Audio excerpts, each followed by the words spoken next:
নজিরবিহীন এক বিচারের মুখোমুখি বাংলাদেশ।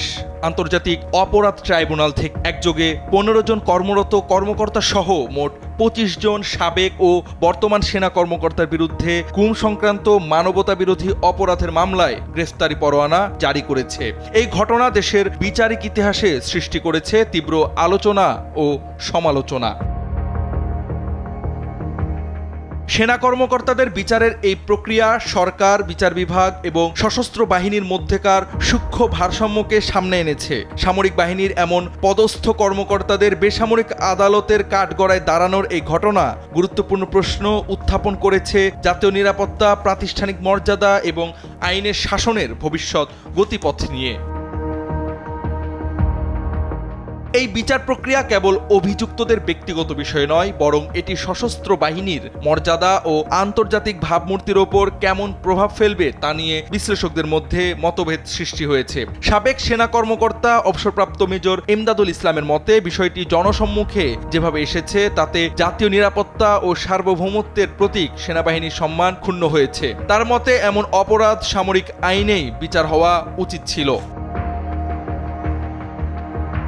অন্যদিকে নিরাপত্তা বিশ্লেষক ডক্টর আব্দুর রব খান এবং জ্যেষ্ঠ আইনজীবী ডক্টর শাহদিন মালিক এই বিচার প্রক্রিয়ার বৈধতা ও প্রয়োজনীয়তা তুলে ধরেছেন। তারা মনে করেন, মানবতা বিরোধী অপরাধের বিচারে সেনাবাহিনী সহযোগিতা করলে বরং তারা প্রশংসায় কুড়াবে, কারণ এই বিচারের সঙ্গে পুরো জাতি জড়িত। তারা এটিকে বিচার প্রক্রিয়ারই অংশ হিসেবে দেখার পক্ষে মত দিয়েছেন। বেসামরিক আদালতে সেনা কর্মকর্তাদের বিচার নিয়ে প্রশ্ন উঠলেও ট্রাইব্যুনালের চিফ প্রসিকিউটর তাজুল ইসলাম এবং আইনজীবী শাহদিন মালিক অতীতের একাধিক নজির উল্লেখ করে এই আইনি বৈধতা নিশ্চিত করেছেন। তারা স্মরণ করিয়ে দিয়েছেন, বিডিআর বিদ্রোহে সামরিক অফিসার হত্যাকাণ্ডের বিচার এবং নারায়ণগঞ্জের ৭ খুনের ঘটনায় জড়িত সেনা কর্মকর্তাদের বিচার প্রচলিত বেসামরিক আদালতেই সম্পন্ন হয়েছে। রাজনৈতিক দলগুলো এই বিষয়ে নিয়েছে কৌশলী অবস্থান।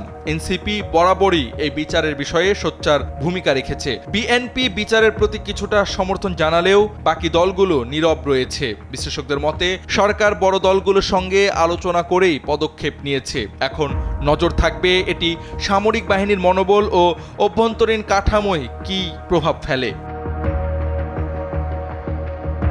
বিশ্লেষকরা বলছেন, এই বিচার প্রক্রিয়া নিঃসন্দেহে বাংলাদেশের আইনের শাসন প্রতিষ্ঠা এবং ক্ষমতার অপব্যবহারের ক্ষেত্রে জবাবদিহিতা সংস্কৃতি তৈরি করার ক্ষেত্রে একটি নতুন মানদণ্ড সৃষ্টি করতে পারে। এটি কেবল অভিযুক্ত কর্মকর্তাদের বিচার নয়, বরং ভবিষ্যতে সামরিক ও বেসামরিক সম্পর্কের গতিপথ এবং জাতীয় নিরাপত্তা কাঠামোতে গুরুত্বপূর্ণ ভূমিকা রাখবে।